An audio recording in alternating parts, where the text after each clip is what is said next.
The Wyoming Stock Growers Association marked me for death before I ever knew my name was on their list. They branded me Nate Champion, the Rustler King. But I was just a small rancher trying to survive in Johnson County when they hanged my friends. Ellen Watson and Jim Averill, without trial or mercy. I knew what these cattle barons truly were. Cold-blooded killers hiding behind wealth and politics. They sent 50 hired guns to murder me in my cabin at the KC Ranch. I made them pay for every inch of ground with blood. My final revenge was not in the bullets I fired, but in the truth I left behind in these words. The story of how the powerful tried to slaughter the weak, and how one man stood against them to the very end. I came to Wyoming territory in '87. From Texas, where I had worked as a cowhand since I was 15. Wyoming was supposed to be the land of opportunity. Open range, they called it, where a man with grit and determination could build something of his own. I had saved every penny for 5 years to afford my small piece of land and a modest herd to start. The endless Wyoming sky stretched above me that first summer. The Bighorn Mountains stood to the west like ancient guardians. The rolling grasslands seemed to whisper with promise when the wind blew through them. This was cattle country, good rich country. I built my small cabin with my own hands on my homestead claim. The rough-hewn logs stacked together to create walls that kept out the brutal winter winds. My first winter I nearly froze to death. But I survived. That was my talent. Surviving. Johnson County was filling with people like me. Small ranchers and homesteaders, men and women who had come with nothing but dreams of owning land. We worked from sunup to sundown. We helped each other when needed. We formed a community of hard-working folk. I was not a sociable man by nature. I preferred the company of my horses and the solitude of the range, but I respected my neighbors, especially Jim Averill and Ellen Watson. Ellen was a strong woman who everyone called Cattle Kate. She had claimed her own land and was building a life for herself alongside Jim. They were good people, honest people. In the evenings, sometimes we would gather at Jim's small store and trading post. We would share coffee and stories as the sun set behind the mountains. Those simple moments were worth more than gold to people living on the frontier. The big cattle operations had been in Wyoming long before us. Men like Frank Canton, Major Wolcott, and the members of the Wyoming Stock Growers Association. They controlled hundreds of thousands of acres. They had money and political power. Their massive herds grazed across the territory. They considered the open range their exclusive domain, though they only owned a fraction of it. They had grown accustomed to using public lands as their private empire. They dressed in fine clothes and lived in mansions in Cheyenne. They had never built a cabin with their own hands or worried about a single cow dying in winter. Their wealth came from the sweat of hired men like I had once been. They sent managers and foremen to oversee their interests while they attended fancy parties back east. I did not begrudge them their success. I only wanted my fair portion of the American dream they claimed to represent. Signs of trouble appeared in my second year. The association began to restrict membership. Only the largest operators could join. They changed the rules of the roundup so small ranchers like me could not participate. This meant we could not claim our rightful calves. They pushed through laws in the territorial legislature that favored their interests. They brought in newspaper editors to print their version of events. They even appointed their own men as stock detectives and gave them authority to police the range. The winter of '86 to '87 had been devastating. Tens of thousands of cattle died in blizzards. The big operations lost fortunes. Rather than accept this as the risk of the business and the will of nature, they looked for someone to blame. They decided we small ranchers were the cause of their troubles. They accused us of rustling, of stealing their calves and changing the brands. They called us thieves when we were only trying to survive. I heard rumors from cowhands who worked the big spreads. The association had a list. Names of small ranchers they considered rustlers. They discussed these names at their meetings in Cheyenne. They spoke of taking action, of making examples. I ignored these rumors. I was a law-abiding man. I had nothing to fear from the truth. This was America. A man was innocent until proven guilty in a court of law. I believed in justice then, before I saw what power could do to justice. The first direct confrontation came in the spring of '89. I was working my small herd near the border of one of the association ranches. A group of their cowhands approached me. Their foreman was a man named Joe Elliott, who worked for the Fetterman Land and Cattle Company. He rode up to me with his hand resting on his pistol. Elliott told me I was grazing my cattle on association land. I informed him that according to my maps and the land office, I was well within public domain. He laughed and told me the association did not recognize my right to be there. He said small operators like me were a plague on the territory. He told me the association knew I was rustling their cattle. I denied this accusation. I offered to show him my brands and bills of sale. He spat on the ground and told me that papers could be forged. I stood my ground that day. Elliott and his men eventually rode off, but the threat had been made clear. The association did not want us here. They would use any means to push us out. That night I rode to Jim Averill's place to warn him. Jim was not worried. He believed the law would protect honest citizens. Ellen Watson was there too. She laughed at the threats and said no man would run her off her rightfully claimed land. They were both so certain of justice, so confident in their rights. I wish I had convinced them otherwise. The association began to squeeze us in every way possible. They controlled the railroad shipping points. Suddenly, our cattle were always the last to be loaded. Often missing shipment deadlines, they controlled the banks. Loans that had been promised were denied. They controlled the territorial government. New regulations appeared that made it harder for small operators to function. They even began to control access to water. Armed men would appear at creeks and rivers, claiming they were private property. The winter of '89 to '90 was hard on everyone. Game was scarce. Supplies were expensive. Many small ranchers gave up and sold, out for pennies on the dollar. The association men would come with insultingly low offers. Take this or get nothing, they would say. Some of my neighbors took the offers and left. Others, like me, Jim and Ellen, stayed and fought. In the spring of '90, I attended a meeting of small ranchers. We formed the Northern Wyoming Farmers and Stock Growers Association, our own organization to protect our interests. The Cheyenne newspapers immediately labeled us the Rustlers Association. They printed editorials calling us thieves and anarchists. They claimed we were threatening the very foundation of property rights, when in truth, we were only trying to protect our own property from their encroachment. I began to notice men watching my place. Strangers would appear on distant ridges with field glasses. Unknown riders would pass by my cabin multiple times a day. I took to keeping my rifle closer at hand. I began to sleep lightly. I wrote down the names of men I suspected were surveilling me. I kept notes of threats made and suspicious activities. I was preparing evidence for a time when it might be needed in court. I still believed the law would eventually prevail. In July of 1890, the situation exploded into violence. Jim Averill and Ellen Watson were accused of rustling by the association. No formal charges were filed. No trial was held. No evidence was presented before a judge. A group of association men led by Frank Canton rode to their homesteads. They seized Jim and Ellen. They took them to a gulch near the Sweetwater River. They hanged them both from a pine tree. I heard the news the following day from a passing neighbor. At first I could not believe it. This was not the Wild West of decades past. This was 1890 in the United States of America. Lynching was not justice. It was murder. I rode immediately to the site. The bodies had been cut down already by the county sheriff, but the rope marks on the tree remained. Dark stains on the ground below told the grim story. I went to the sheriff and demanded action. He was sympathetic but cautious. He said the association men claimed Jim and Ellen had been caught red-handed stealing cattle. The sheriff said the association had witnesses.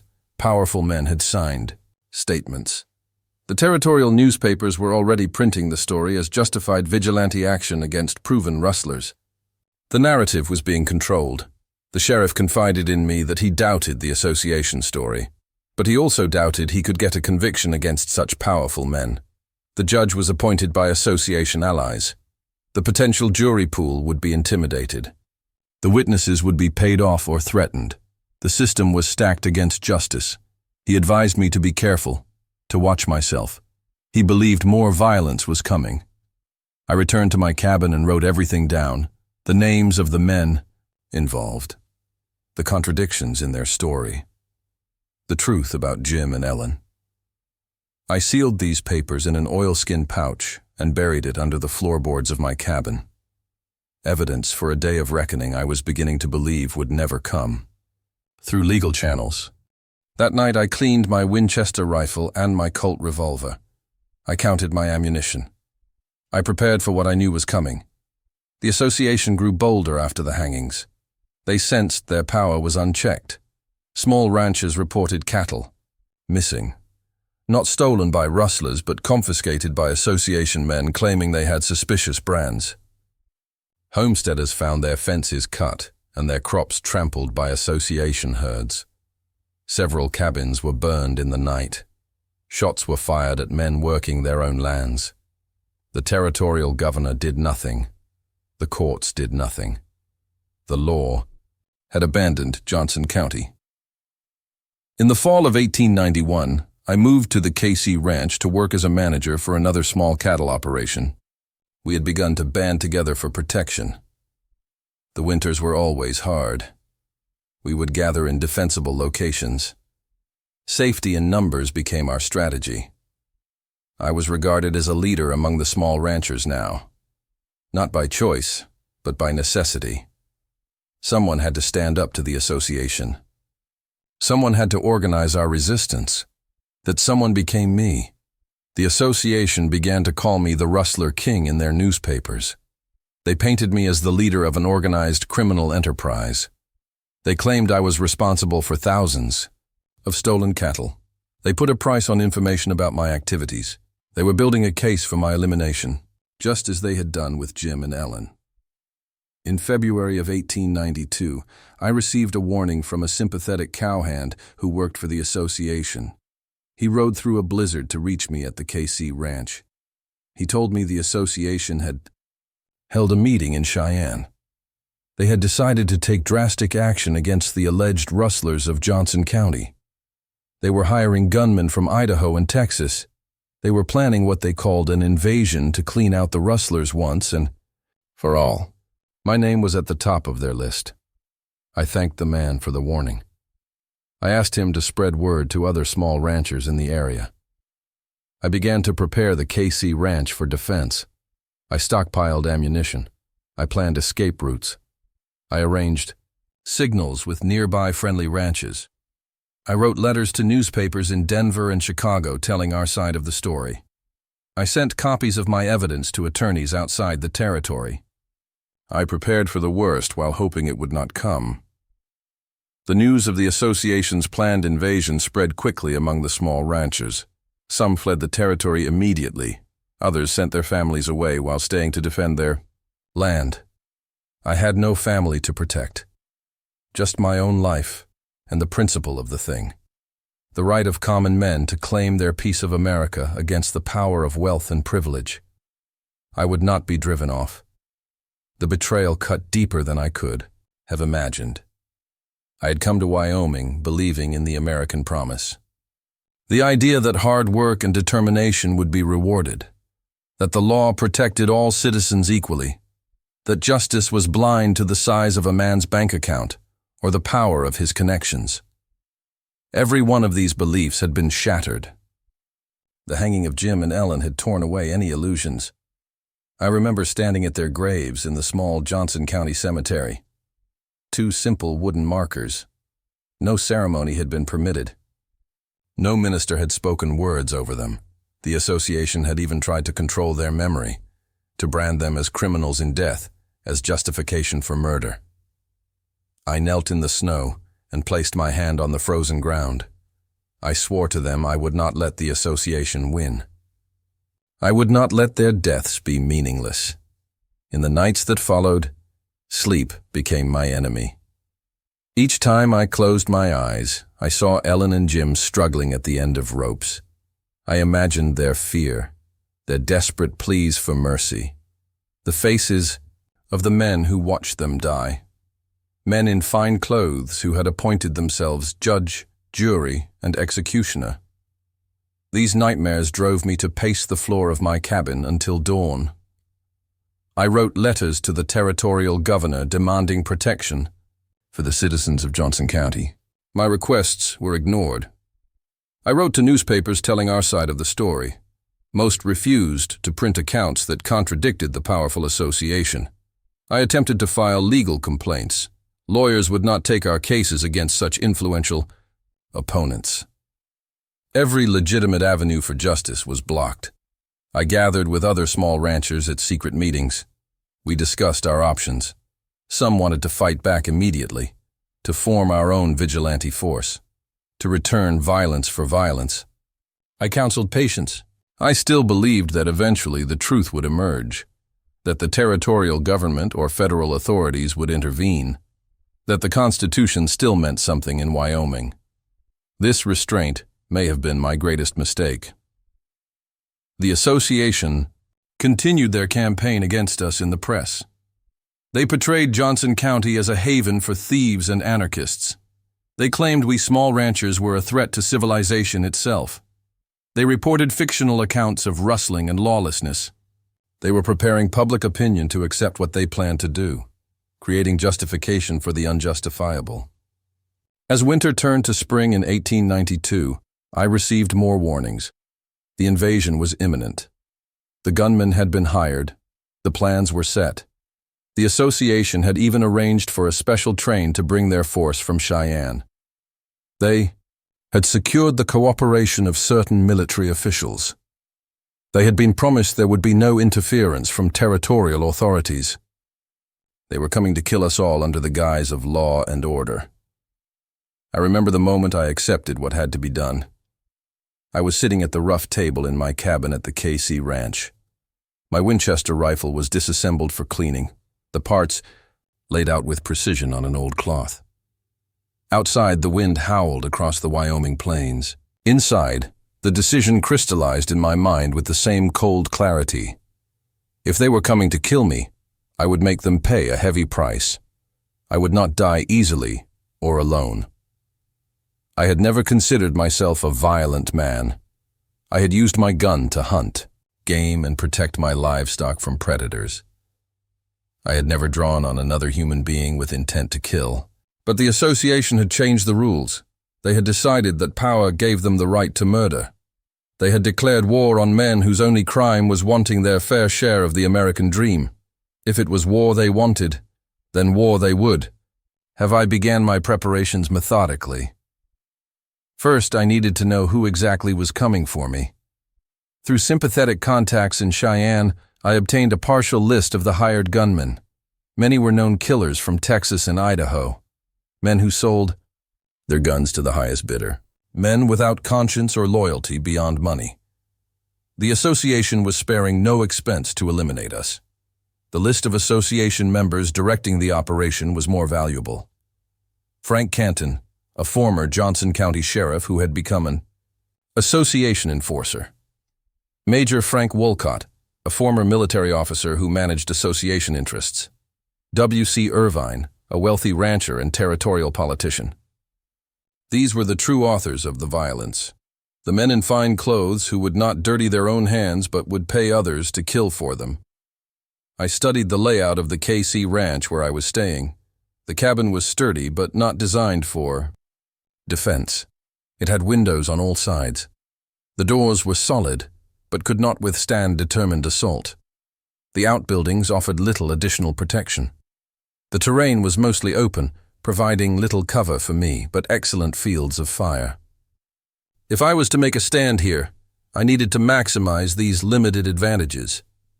I cached supplies in several locations around the property: ammunition, food, water, and medical supplies.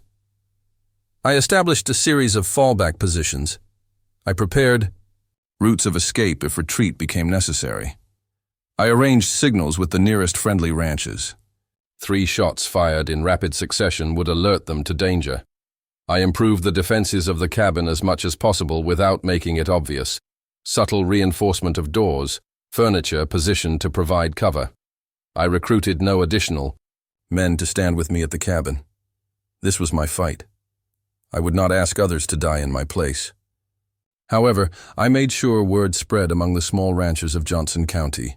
If the invasion came, they needed to be ready, to protect their families, to support each other, to resist if possible, to bear witness, if nothing else.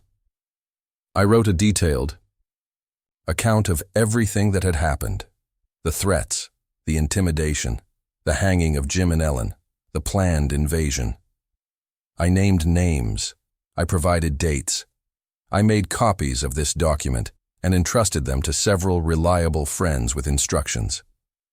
If I died, this truth would find its way to newspapers outside Wyoming territory, to federal officials, to anyone who might finally bring justice to Johnson County. I spent hours practicing with my weapons. The Winchester rifle was accurate to several hundred yards in good conditions. The Colt revolver was reliable for closer work. I had been a good shot since childhood. Now I became better, more focused, more disciplined. I calculated ranges from the cabin to various landmarks. I memorized the terrain. I prepared my mind for what was coming. In the evenings, I would sit by the fire in my cabin and consider the moral weight of my decision. Was I right to prepare to kill other men? Men who were coming to murder me, yes. But still human beings, some perhaps with families, some perhaps merely following orders without understanding the full injustice they served. I concluded that while I took no pleasure in the prospect of violence, I had the right to defend my life. More than that, I had the obligation to stand against tyranny. If men with money and power could murder with impunity, then America itself was at risk. The principles that made this nation worth building were at stake. I wrote letters to friends and family. Words I hoped would never need to be read. Explanations, apologies, final thoughts. I sealed these and placed them with my other documents. Evidence for history. Testimony from a man who expected to die but intended to die for something meaningful. On the night of April 7th, 1892, I received word that the invasion force had departed Cheyenne by special train. Nearly 50 men armed with the latest Winchester rifles. They carried dynamite and other explosives. They had wagons and supplies for an extended campaign. They called themselves the Regulators. They carried a list of 70 men to be killed. My name was reportedly first among them. I sent runners to warn as many of the targeted ranchers as possible. Then I returned to the KC ranch. I checked my weapons one final time. I positioned ammunition at key points throughout the cabin. I ate a simple meal. I wrote a few final notes in my journal. Then I waited through the long night for the men who were coming to kill me. Dawn broke cold and clear on April 8th, 1892. I had been awake all night, alert to every sound, watching the approaches to the cabin. I had 2 companions with me, Nick Ray and Bill Walker, ranch hands who had refused to leave despite my urging. Good men who would soon pay the price of their loyalty. The first sign of the invasion came with the morning light. Movement at the edge of the range of vision. Men on horseback approaching cautiously, taking positions around the cabin at a distance. I counted at least 20. There would be more I could not see. They made no immediate move to attack. They were setting up a siege, preparing to wait us out or draw us into the open. I recognized their tactics. They wanted to take us without. A fight if possible, to capture rather than kill. Not from mercy, but from calculation. A gunfight might attract attention. Witnesses.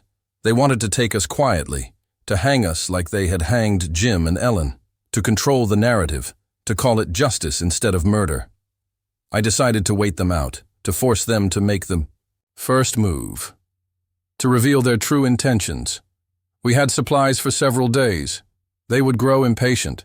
They would make mistakes. I positioned Nick and Bill at different windows. I assigned them fields of fire. I cautioned them to hold until absolutely necessary, to make every shot count. Around mid-morning, a small group of the invaders approached under a white flag. Recognized Frank Canton at their head. The former sheriff turned association enforcer. The man rumored to have personally placed the ropes around the necks of Jim and Ellen. I told Nick and Bill to cover me, but hold their fire. I stepped onto the porch of the cabin with my rifle held ready, but not aimed. Canton called out to me from about 50 yards away. He identified himself as a duly appointed officer of the law. He claimed to have warrants for my arrest on charges of cattle rustling. He demanded my immediate surrender. I called back asking to see these supposed warrants. He made excuses. The papers were back with the main group. They would be presented after I was in custody. I knew then with certainty that no such legal documents existed. This was an execution party disguised as law enforcement. I refused their demand. I told Canton I knew exactly what they had come to do, that I knew who had sent them and why, that I would not surrender to be murdered like Jim and Ellen, that if they wanted me, they would have to come and take me. Canton and his men withdrew to rejoin the main force. The brief negotiation had accomplished what I intended. It had revealed their true purpose. It had established for any future witnesses that I had offered no provocation, that I was the defendant, not the aggressor. The siege continued through the morning. The invaders kept their distance. Occasionally a man would show himself briefly, testing our attention and patience.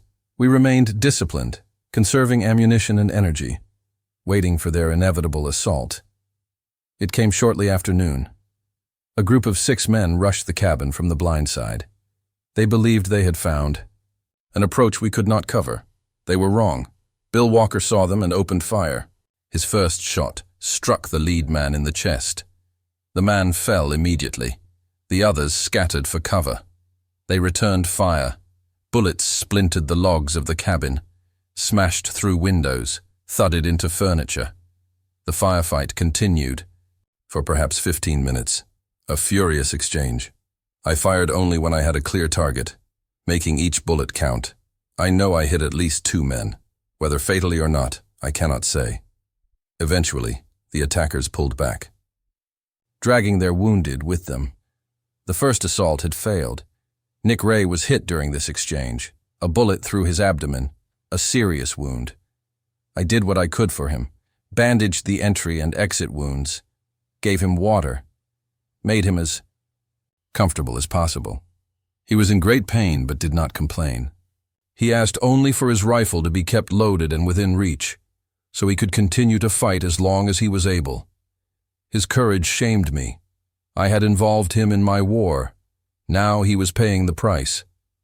The invaders changed tactics after the failed assault.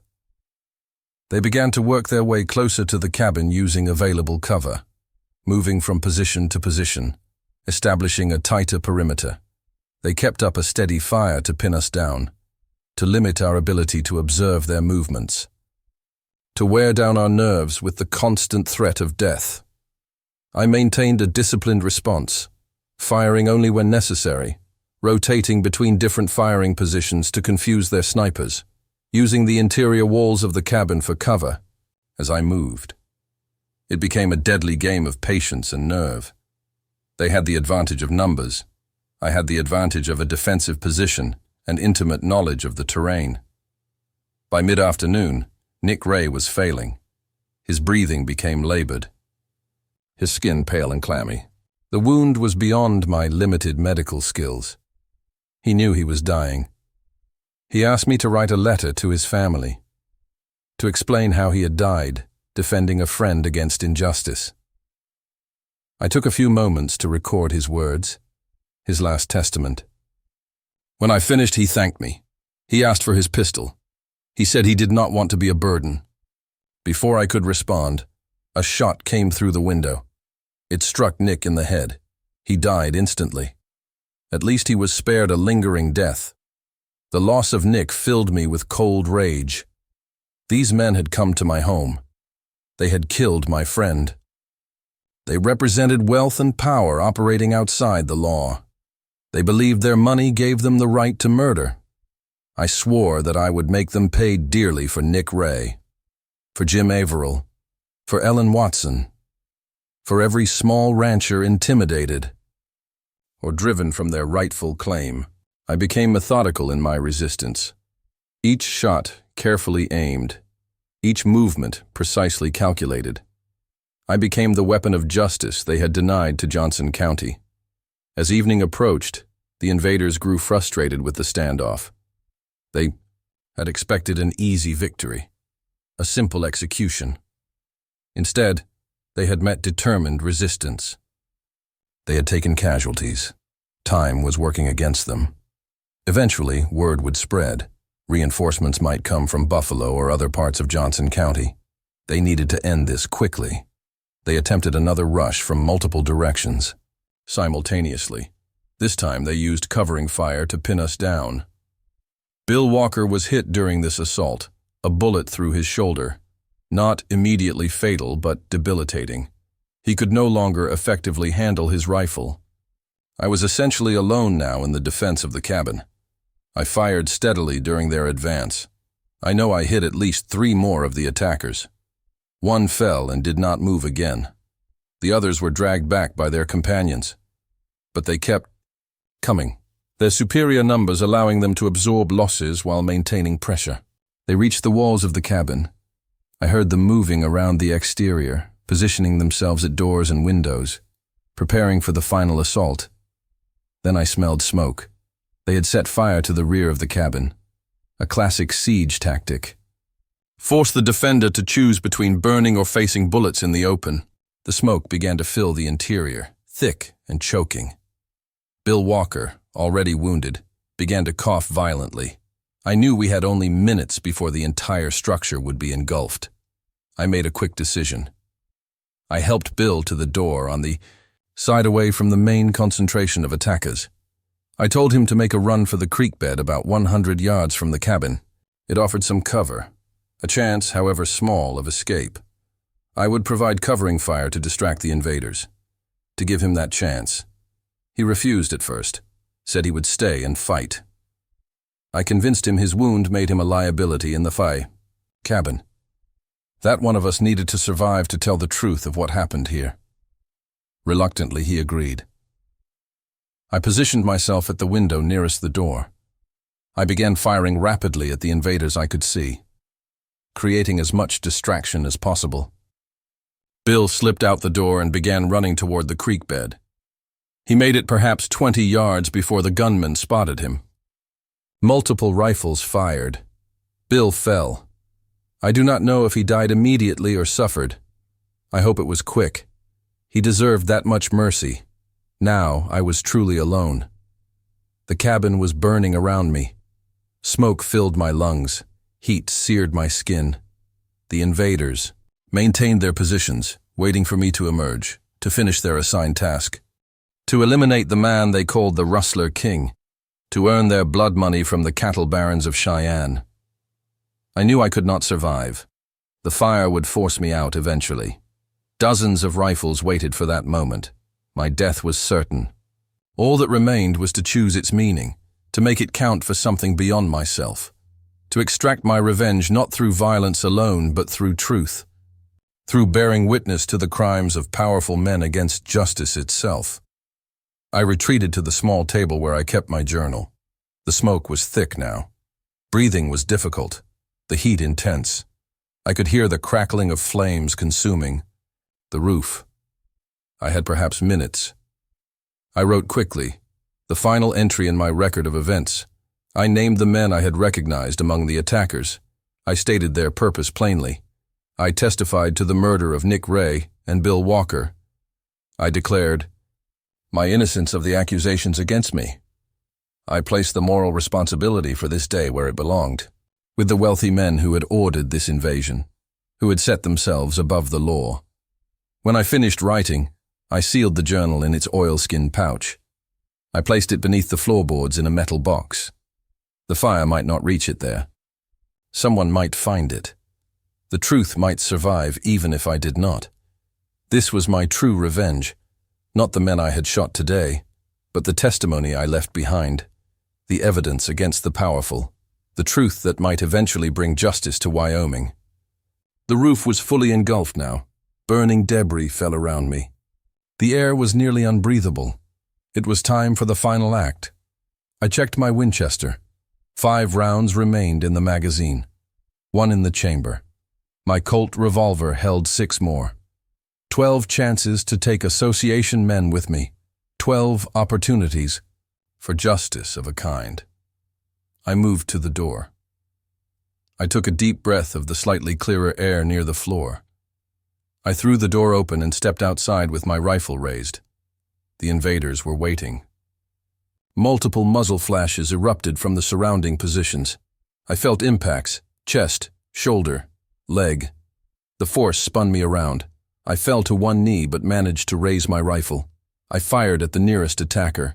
Saw him fall. I turned to another. Fired again. Another hit. More bullets struck me. Too many to count. Too many to feel as individual wounds. I collapsed to the ground. My rifle fell from nerveless fingers. With tremendous effort, I drew my revolver, fired once more at a shape approaching cautiously. Then, darkness took me. My last conscious thought was of Jim and Ellen. I hoped they would judge my efforts worthy. I hoped I had done enough. I hoped the truth would eventually prevail, even if I had not. I did not expect to leave a legacy. I was a simple rancher, a working man, not a politician or a general or a great thinker. But sometimes history turns on, the actions of ordinary people in extraordinary circumstances. My last stand at the KC Ranch became something larger than myself. Something that changed Wyoming territory forever. The invaders thought they had won when I fell. When they watched my cabin burn to the ground with the bodies of Nick Ray and Bill Walker inside. When they confirmed I was dead, riddled with bullets, on the blood-soaked ground of the KC Ranch. Frank Canton sent a telegram to Cheyenne reporting success. The first name on their list had been crossed off. The Rustler King was dead. They prepared to continue their campaign of extermination against the remaining small ranchers of Johnson County. But news of the siege spread quickly. Ranchers and townspeople from Buffalo and the surrounding areas gathered. Hundreds of ordinary citizens outraged by the invasion of private gunmen into their county. They surrounded the invaders at the TA Ranch where they had retreated. The citizens of Johnson County laid siege to the besiegers. The hunters became the hunted. The territorial governor, previously so reluctant to intervene against the association, now found it necessary to telegraph President Benjamin Harrison requesting federal troops to restore order. The president responded by sending elements of the 6th Cavalry from Fort McKinney. But the cavalry did not arrest the citizens defending their county. They arrested the association invaders. The wealthy cattle barons who had planned the invasion suddenly found their plot exposed to national attention. My journal was recovered from the ruins of the cabin. The metal box protected it from the worst of the fire. My final testimony survived. Copies were made. The contents telegraphed to newspapers in Denver, Chicago, and New York. The truth I had died to preserve spread across the nation. The powerful men who had ordered the invasion found themselves facing questions they could not answer. Public opinion turned against them. The legal aftermath was less satisfying. The association used its influence to have the trials moved to Cheyenne, where sympathetic judges and juries could be found. Charges were eventually dropped against most of the invaders. The wealthy men who ordered the killings never faced justice. In a courtroom, Frank Canton fled to Alaska to escape potential prosecution. But they faced the judgment of history. Their reputations were destroyed, their political power broken, their moral authority shattered beyond repair. The Johnson County War, as it came to be known, marked the beginning of the end for the absolute power of the cattle barons in Wyoming. Small ranchers and homesteaders eventually secured their rightful place. The democratic principles I had believed in were slowly, imperfectly restored. Not through my violence, but through my testimony. Through the truth I left behind. I sometimes wonder what Ellen Watson and Jim Averill would think of the outcome. Would they consider the price paid in blood worth the changes that followed? I cannot say. I know only that I did what I believed necessary. I stood against tyranny when it came to my door. I refused to surrender to injustice. I left a record that powerful men could not erase. In the end, my revenge was not in the bullets I fired at the KC Ranch. It was in the truth that survived me. The evidence that revealed the cattle barons for what they truly were. Not the defenders of civilization they claimed to be, but men willing to murder for profit and power. Men who believed their wealth placed them above the law. My final victory was in exposing that lie to the light of history. They called me the Rustler King, a title I never claimed or deserved. I was just a man trying to claim my small piece of the American dream. They tried to bury me and the truth I represented. But as an old Wyoming saying goes, when you bury a man in fertile ground, you never know what might grow from his bones. In my case, it was justice. Slow, imperfect, but justice nonetheless.